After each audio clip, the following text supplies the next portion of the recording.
There's an old saying in the game of basketball, you can live by the three and you can die by the three. The Northern Michigan University men's basketball team certainly made a living beyond the arc this evening. The Wildcats led 50-28 at the half against Grand Valley State thanks to 8 3-point first half buckets. NMU's offense stayed in high gear in the second half. Annie Rubin dunks to Lauren Gruber.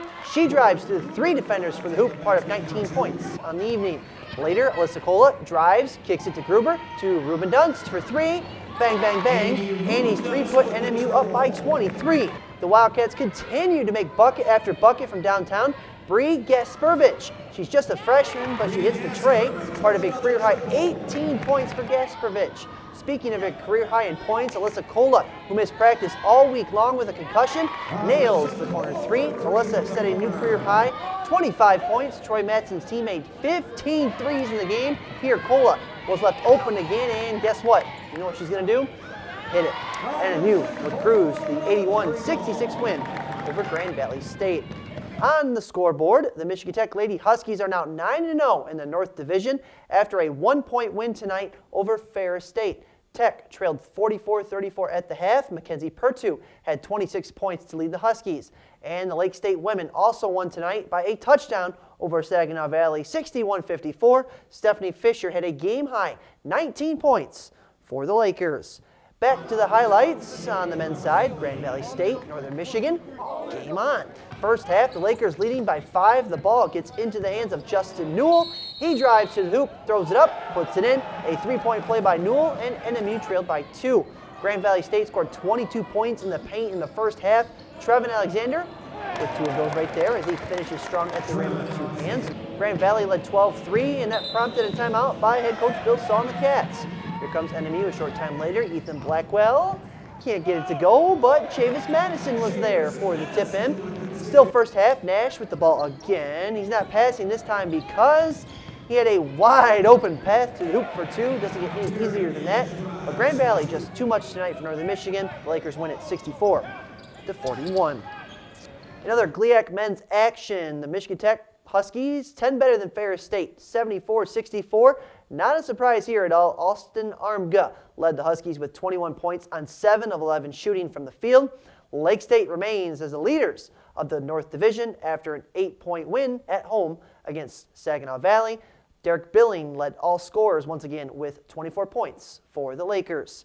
From college to high school ball we go. Gwynn tried to spoil Ishpeming's home opener tonight.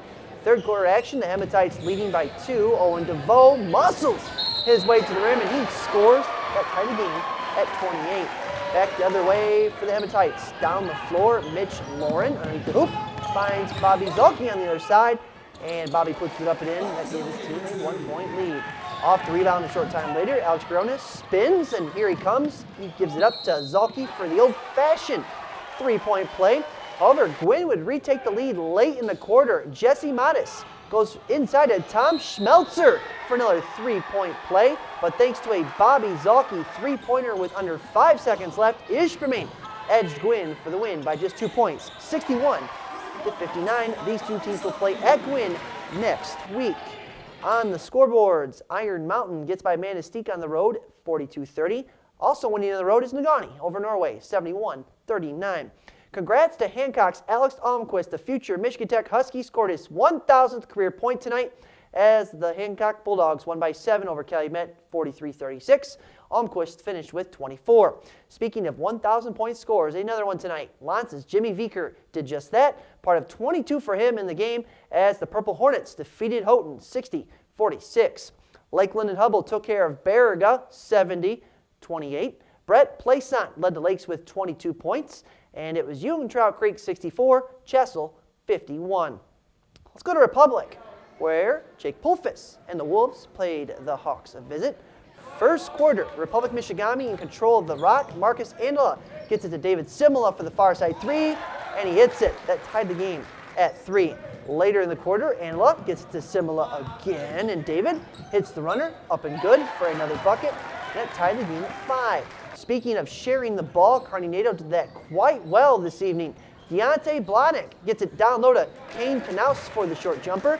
He hits it to put the Wolves up 7-6, and Bill Radcliffe called a timeout. Both teams would trade the lead back and forth in the first half. Keenan Lampinen would finish at the rim. A little floater there. Put up 21 points on the evening for him as Kearney NATO wins it 75-41 over the Hawks. Back to the boards, Alex Outinen scored 20 for the Jets in their win at Ontonagon, 52-35. North Central won at home over Big Bay de Knox, 68-55. Travis Vincent left that game with an injury from what I've been told, no status report to give at this time. Bark River Harris slips out of Rapid River with a 1-point win over the Rockets, 44-43. Mid-Peninsula's Evan Winkelbauer scored 22 in a win over Superior Central by 10. Cody Mackey had 20 points for the Cougars in the loss. And Munising won at Engadine at 74-46. In girls hoops this evening, a couple games to talk about. Marquette's Hunter Vila had yet another big game. 28 points, 13 rebounds, and I believe 5 assists to go with that as well, as the Rodettes win at Escanaba. Menominee and Kingsford, this just in, the Bruins went on the road 50-34 over the Lady Flivvers.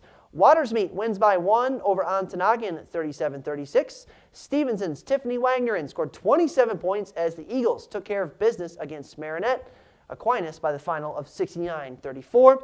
And Houghton won 72-46 over Jeffers. The Gremlins had 3 20-point scorers led by Lisa Jermu with 23, Ashlyn Carroll with 22, and Kelsey Richards had 20 for Houghton.